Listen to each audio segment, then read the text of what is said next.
최근에 전 세계가 기후 이변 현상으로 인해서 많은 피해와 몸살을 입고 있습니다. 러시아에는 또 대홍수가 일어나서 러시아와 옆에 인접한 카자흐스탄에게 큰 피해가 있었습니다. 그뿐만 아니라 중국에도 폭우가 내렸고 강풍이 불어서 많은 건물이 파괴되고 많은 사람들이 피해를 입었습니다. 그뿐만 아니라 대만과 또한 일본에는 또 큰 지진들이 일어나고 있습니다. 또 미국과 캐나다에는 엄청난 산불이 일어나서 많은 피해를 입고 있습니다. 이런 세상에 돌아가는 죄의 소식들을 듣게 되다 보면 우리나라에 사는 것이 어쩌면 한편으로 참 다행이다 라는 생각이 들 때가 있습니다.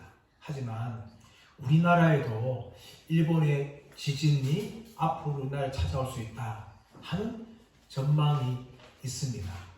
그리고 우리나라의 뉴스를 보게 되어지면 경제적으로나 사회적으로나 정치적으로나 참 암담합니다. 어둡습니다.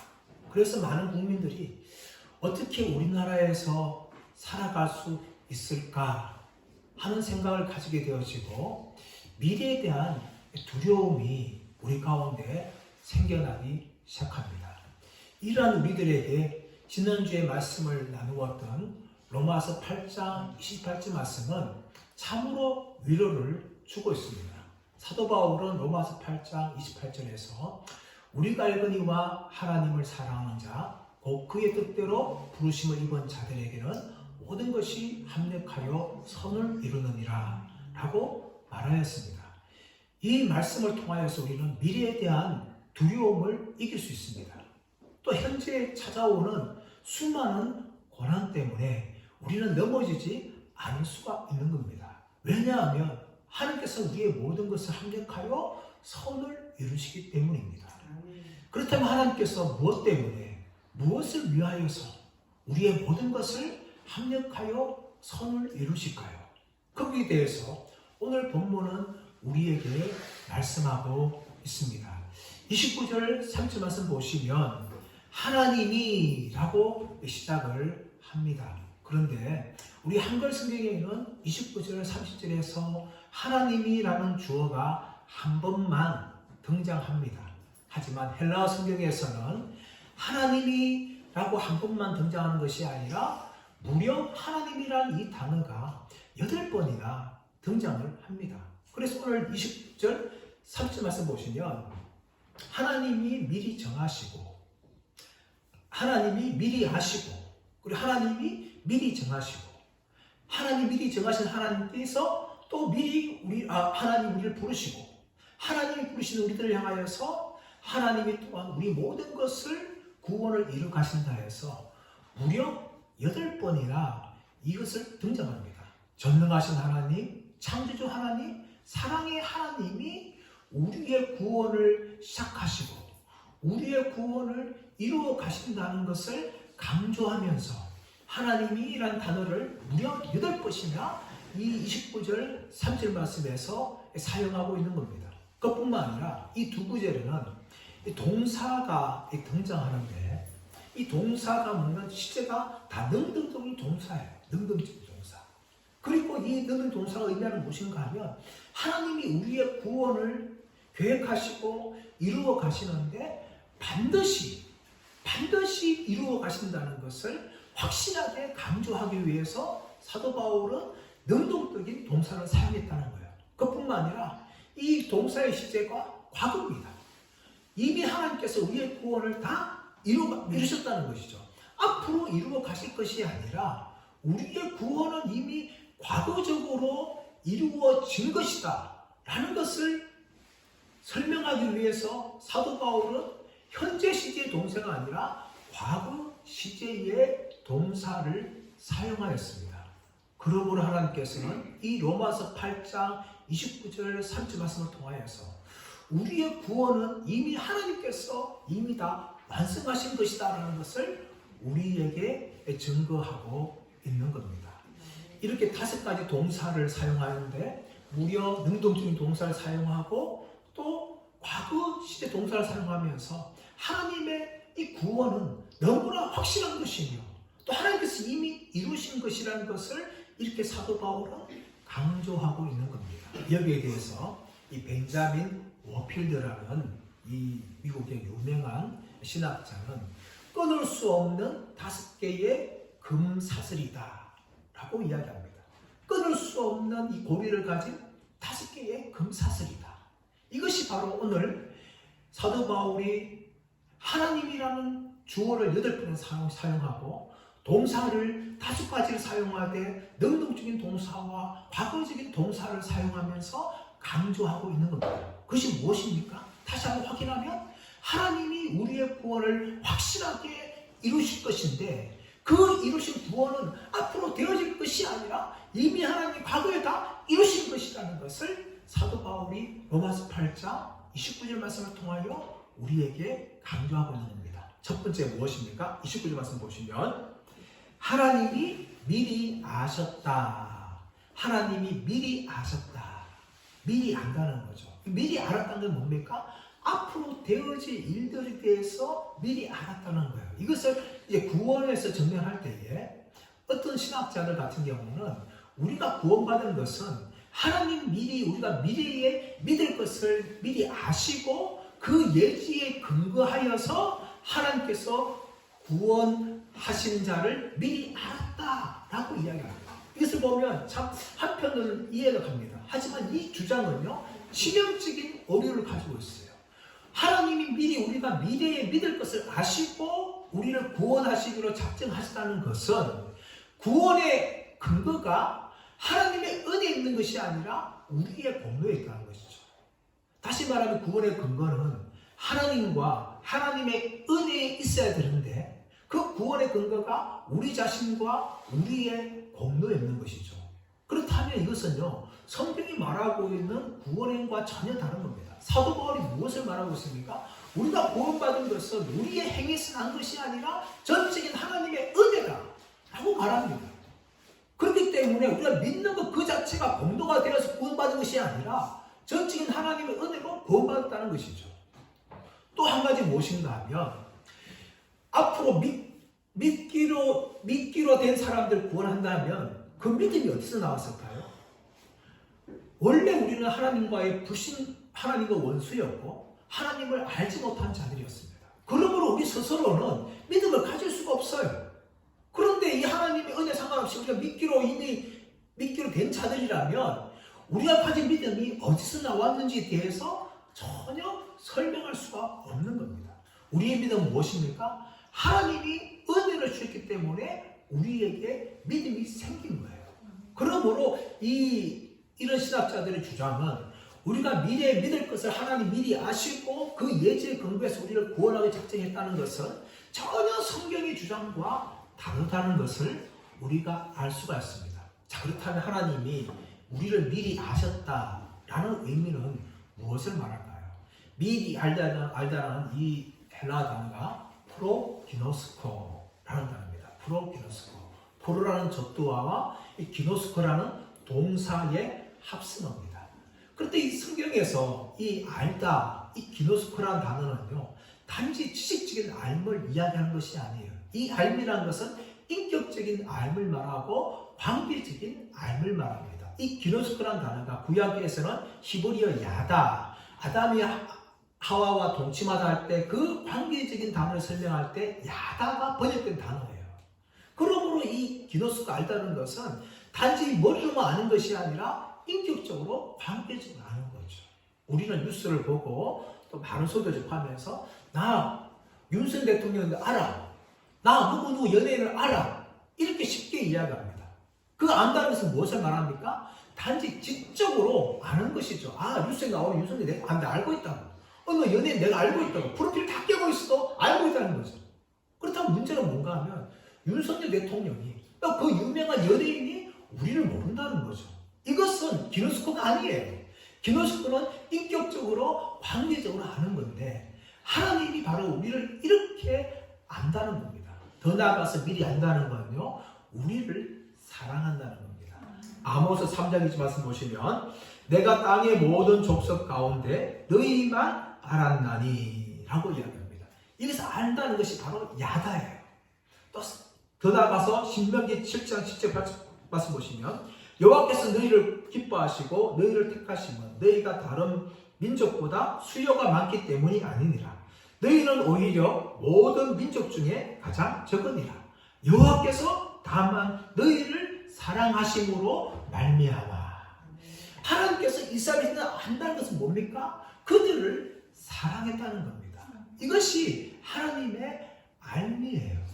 우리가 예수 믿고 하나님의 자녀가 되고 구원받은 백성이 된 것은 하나님이 우리를 사랑했기 때문입니다. 우리가 이미 앞으로 믿게 될 것을 보고 우리를 구원하신 것이 아니라 하나님이 전적으로 우리를 사랑했기 때문에 우리가 구원받은 거예요. 다른 이유가 없습니다.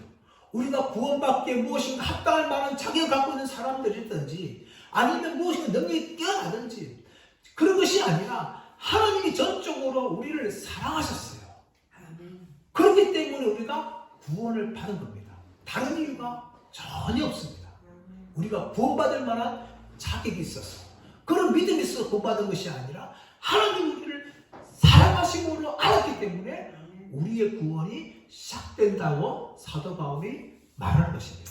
두 번째 구원의 단계는 무엇인가 하면 하나님이 미리 작정했다라는 것입니다. 미리 작정했다. 이거 프로오리죠. 다시 말하면 미리 표시했다. 사전에 결정했다. 미리 한 일을 정하다. 라는 의미를 가지고 있어요. 우리를 구원하기로 하나님이 사전에 결정하였습니다. 그러나 여러분, 이를 하나님께서 사전에 결정했다 해서 우리가 예수님을 믿어서 구원받는 이것을 완전히 무시하는 것이 아닙니다. 오히려 우리가 예수님을 믿게 된 것은 하나님께서 우리를 예수 믿기로 이미 결정해 주셨기 때문에, 선택해 주셨기 때문에 우리 결과로 우리가 예수님을 믿게 된 것이라는 것을 오히려 더 보여주는 것입니다. 예수님 보십시오. 예수님 십자가에서 죽으시는데 예수님이 피해 다니지 않았습니다. 도망가지 않았어요. 오히려 가룟 유다가 로마 군병들을 데려왔을 때 예수님 자신을 드러내시고 예수님을 스스로 책보대로 내어주셨어요. 예수님 스스로 십자가에 죽으신 것입니다. 그런데 여기에 대해서 사도 베드로는 오순절날 설교를 하면서 사도행전 2장 23절 이렇게 말합니다. 그가 하나님께서 정하신 뜻과 미리 아신 대로 내준 바 되었거늘. 그가 하나님의 정하신 뜻과 미리 아신 대로 내어준 바 되었다. 예수님께서 스스로 십자가에 내어주셨는데 이 모든 건 뭡니까? 하나님이 미리 정하신 것이에요. 예수님 십자가에 죽으시기로 하나님이 정하셨는데 그 뜻을 아시고 예수님이 스스로 내어주셨다는 것입니다. 마찬가지로 우리가 예수님을 믿게 된 것은 이미 하나님께서 우리를 예수 믿는 자들로 선택해 주셨어요. 정해주셨어요.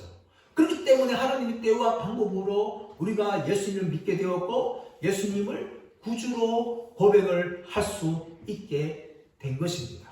그러므로 우리가 하나님의 은혜로 구원을 받게 되었습니다.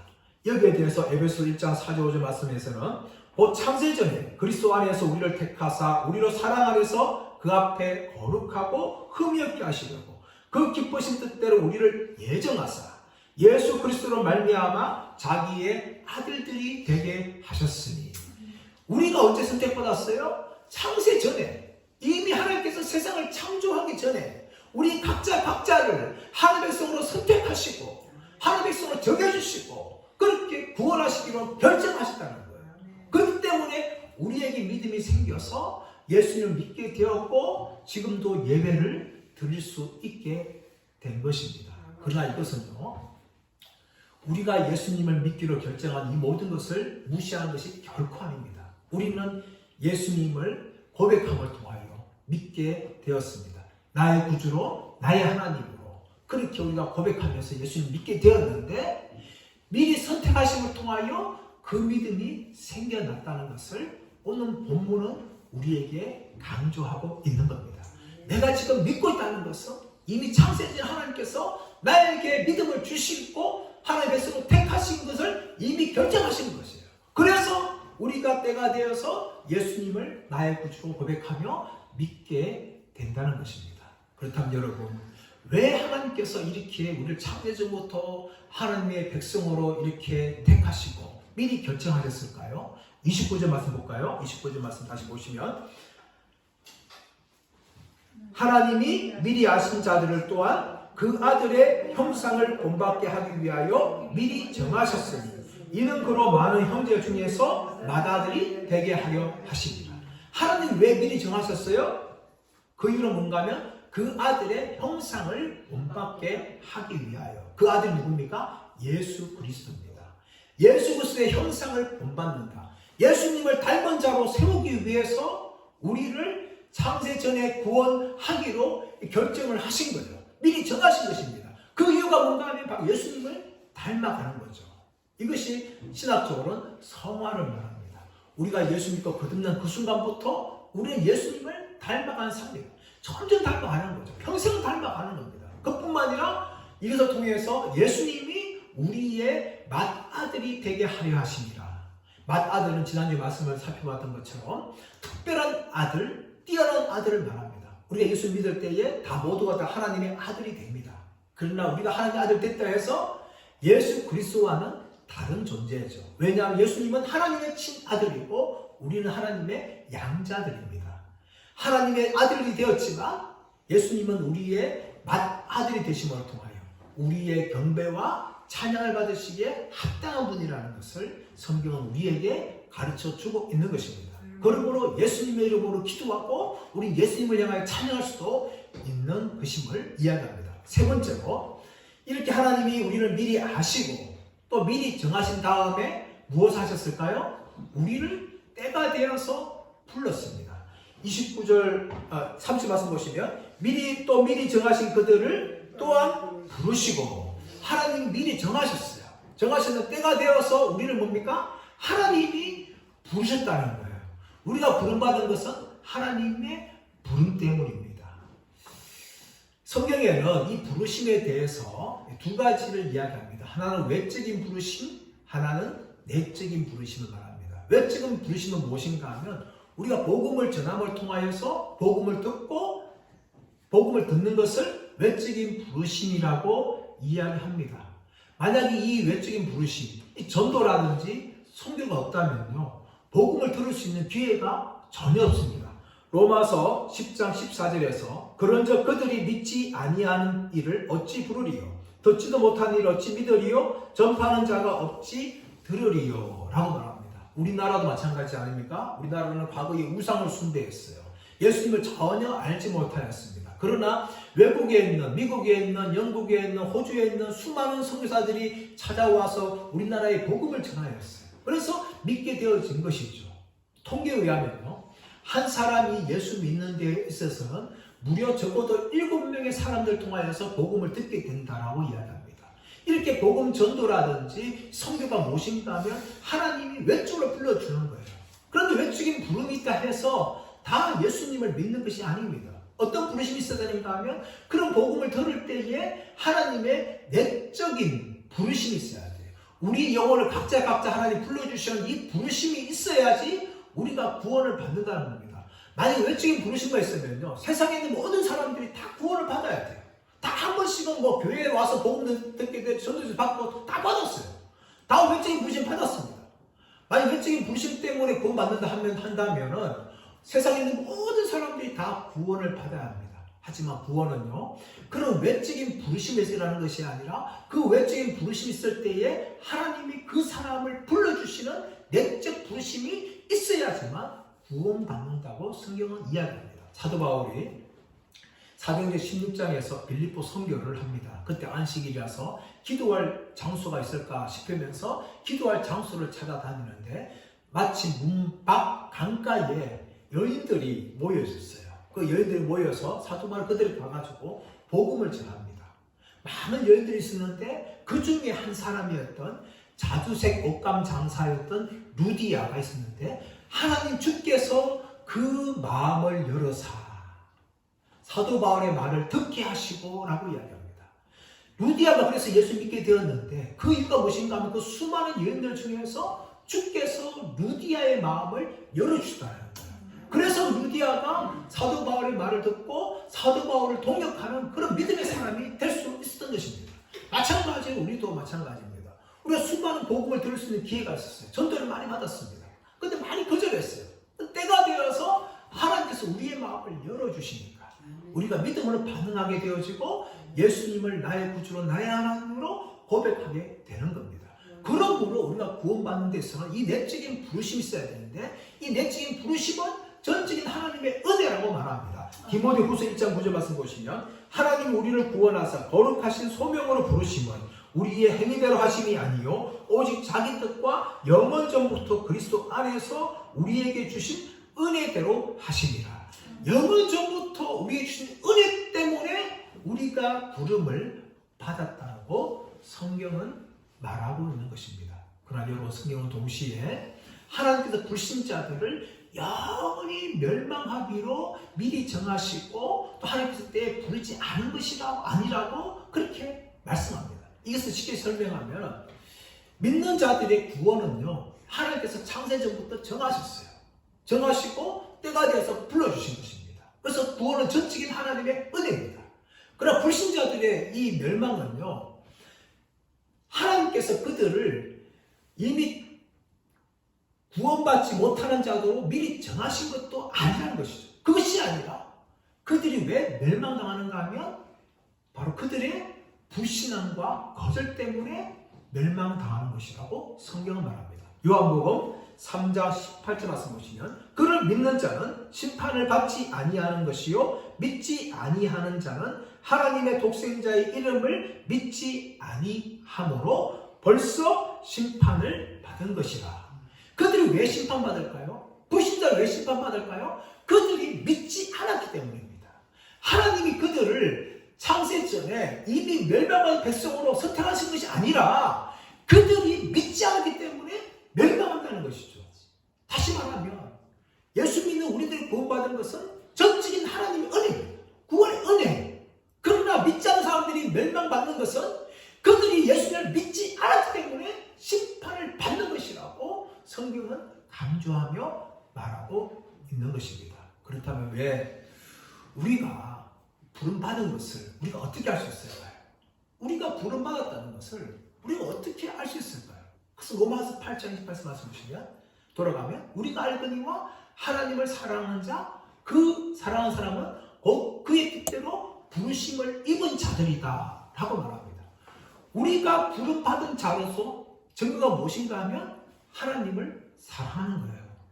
부름받지 않을 때는 하나님에 대해서 전혀 무관심했습니다. 그리고 심지어 하나님을 적대시했어요. 예수님을 미워했습니다. 예수님을 무시했습니다. 예수님을 적대시했습니다. 이것이 우리가 구원받기 전의 모습이에요. 그러나 구원받은 후에는 우리가 하나님에 대한 태도가 전혀 달라집니다. 하나님에 관심을 가지고 하나님을 알기를 원하고 하나님을 사랑하기 원하고 하나님을 예배하기 원하는 것이죠. 이것이 바로 구원받은 사람에게 나타난 이 부름받은 증거라는 것입니다. 그래서 시편 97편 10절 말씀 보시면 하나님을 사랑하는 너희여 악을 미워하라 라고 말합니다. 우리가 하나님을 사랑하게 되어지면 우리는 하나님을 사랑하는 대신에 하나님과 반대되는 원수와 같은 죄도 미워하고 악을 미워하게 되는 것이죠. 이것이 바로 우리가 부름받았다는 증거라는 것을 성경은 우리에게 말씀하고 있는 겁니다. 더 나아가서 여러분 우리의 구원은요 하나님 부르시는 데 그치는 것이 아니라 우리 향하여 의롭다 하십니다. 우리 30절 말씀 보시면 부르신 그들을 또한 의롭다 하시고 라고 이야기합니다. 의롭다.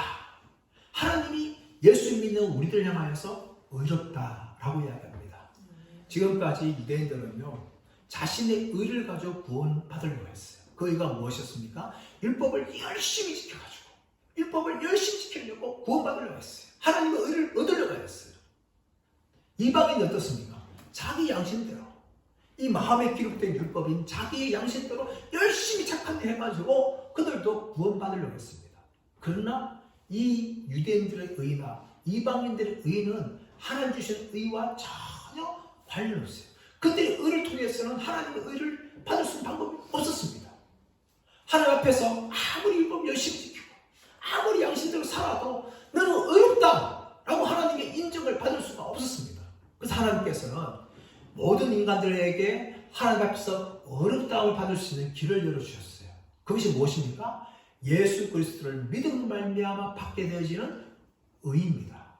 예수님께서는 십자가에서 우리를 위해서 죽으심을 통하여 하나님 앞에 우리에게 의롭다 할 수 있는 길을 열어주셨어요. 그러면 예수 믿는 사람들을 향하여서 하나님은 예수님에게 있는 의를 증가시켜 주십니다. 그리고 그들을 향하여서 너는 의로운 존재다, 너는 의롭다 라고 인정해 주셨어요. 그러므로 우리는 예수 믿을 때에 예수님이 저희 의가 우리의 의가 되어서 하나님 앞에서 죄인이 아니라 의로운 존재가 될 수가 있었습니다. 로마서 3장 23절 한번 보시면 모든 사람이 죄를 범하였음에 하나님 영광에 이르지 못하더니 라고 이야기하면서 24절 말씀 보시면 그리스도 예수 안에 있는 성령으로 말미암아 하나님의 은혜로 값없이 의롭다 하심을 얻은 자 되었느니라 라고 이야기합니다. 그리스도 예수 안에 이 구속의 은혜 때문에 우리가 하나님 앞에서 의롭다함을 받게 되어졌습니다. 그러므로 우리는요 하나님께서 인정받게 되는 거죠. 너는 의로운 존재다. 그렇게 하나님이 우리를 향하여서 인정해 주십니다. 그런데 이렇게 의롭다는 인정한 자를 향하여서 오늘 8장 3절 말씀에서 무엇을 말합니까? 의롭다 하신 그들을 또한 영화롭게 하셨느니라. 의롭다 하신 그들을 또한 영화롭게 하셨다. 이것이 구원의 마지막 단계입니다. 하나님은 의롭다고 비친 것이 아니라 그 의롭다는 자를 향하여서 영화롭게 하시는 단계로 나아갑니다. 이미 우리는 로마서 8장 17절 18절 말씀에서 이 영광이라는 단어를 접했어요. 자녀이면 또한 하나님의 자녀이며 하나님의 상속자니 그리스도와 함께한 상속자로서 고난과 함께 영광을 함께 받는다라고 말합니다. 더 나아가서 또 이 고난은 장차 나타날 영광과 비교할 수 없는 것이라고 말하면서 이 하나님의 상속자인 우리들이 누려야 될 그 영광에 대해서 이미 말씀해 주셨어요. 그런데 여러분, 이 영화롭게 하다라는 이 단어가요, 단지 우리의 영혼만 영화롭게 되는 것이 아닙니다. 우리의 썩어지는 육신도, 이 몸도 영화롭게 되는 거예요. 우리가 죽게 되면요, 모든 인간들은 다 한 줌의 흙으로 돌아갑니다. 죽는 그 순간부터 부패가 진행되어지죠. 땅에 묻혀서 또 온갖 이 생물들에 의해서 먹히고 또 흙으로 돌아가는 한 달, 두 달만 되어지면 이제 흙으로 돌아가 버립니다. 그것이 우리의 육신이에요. 이렇게 우리의 육신은 썩어지는 겁니다. 그뿐만 아니라 이 육신에 죄가 있어서 날마다 이 죄 때문에 육신은 넘어지고 죄를 짓습니다. 이런 썩어지는 육신이 동일하게 우리의 영혼과 함께 영광을 경험하게 되어집니다. 이 세상에 볼 수 없는 새로운 몸으로 변화되어집니다. 그것이 바로 우리가 체험해야 될 영광스러운 마지막 구원의 단계인데, 여러분 이 단계를 설명하면서 사도 바울은 이 영화롭다 한 단어도 과거 시제로 사용합니다. 영화로 되는 것은 이미 우리가 앞으로 되어질 일이에요. 지금은 경험하지 못했습니다. 앞으로 경험할 것이 바로 영화의 단계예요. 그런데 사도 바울은 미래에 되어질 일에 대해서 미래 시에 상황한 것이 아니라 이미 된 것처럼 여기면서 과거 시제로 동일하게 사용하였습니다. 미리 아시는 것도, 미리 정하신 것도, 미리 부르신 것도, 의롭다 하신 것도 다 과거 시제지만 이 네 가지 과거 시뿐만 아니라 마지막 구원의 단계인 영화롭게 한다는 것도 미래 되어질 일이지만 과거 시제로 사용함을 통하여서 앞으로 미래의 일이지만 이미 일어난 것처럼 확실하게 구원받는 것을 강조하기 위해서 그렇게 과거 시제로 사용한 것입니다. 이것이 마지막 다섯 번째 고리인데, 구원의 고리인데, 여기에서 제임스 댄리라는 분이 이렇게 말합니다. 마지막 단어인 영화롭게 하셨다 해서 과거 시제를 사용한 것은 놀라운 것이다. 이것은 신약을 통틀어서도 믿음으로 말미암는 가장 대담한 기대이다 라고 말합니다. 앞으로 되어질 미래 겪지 않았어요. 앞으로 겪게 될 거예요. 알 수가 없어요. 하지만 사도 바울은 그 미래에 대해서 과거를 동사를 사용함을 통하여서 이미 이 구원이 일어난 것임을 강조하고 있습니다. 너무나 확실한 구원이기 때문에 이미 일어난 것처럼 표현하기 위해서 과거 시제로 그렇게 사도 바울이 사용한 것입니다. 사랑하는 여러분, 오늘 본문은 우리의 구원의 이 5가지 고리를 이야기합니다. 우리가 구원받기 위해서 하나님은 미리 아셨어요. 그리고 창세전에 미리 하나님께서 택하고 정해주셨어요. 또 때가 돼서 하나님 우리를 불러주셨어요. 예수 믿는다고 고백하게 하시고 그 믿음을 보시고 하나님이 예수님의 의를 우리에게 주심을 통하여 의롭다 선해주셨습니다. 그뿐만 아니라 마지막 영화의 단계처럼 이미 믿는 그 순간에 다 영화가 이루어진 것처럼 그렇게 사도 바울이 과거 시제로 표현함을 통해서 우리의 구원은 앞으로 이루어질 것인가 안 이루어질 것인가 의심을 가지거나 불안할 것이 아니라 이미 이루어진 것임을 사도 바울이 그렇게 말하고 있습니다. 그러므로 우리는 더 이상 우리가 구원에 대해서 두려워하지 말아야 됩니다. 우리가 세상을 살아가면서 때로는 고난과 또는 세상과 죄의 유혹 때문에 넘어지고 실패할 때가 있어요. 그러나 그 실패는 잠시 잠깐입니다. 하나님 반드시 그 실패가 있음에도 불구하고 우리의 구원을 이루어갈 것입니다. 그리고 아무도 우리의 구원을 빼앗을 수 없습니다. 왜냐하면 하나님이 구원을 시작하시고 하나님이 구원을 완성하시기 때문에 그 어떤 구원도 실패할 수 없고 아무도 빼앗을 수 없습니다. 우리의 구원은 너무나 안전합니다. 그러므로 저와 여러분 끝까지 이 믿음을 가지고 구원의 확신을 가지시고 믿음의 길을 걸어가시는 은혜가 있으시기를 예수님의 이름으로 축원합니다.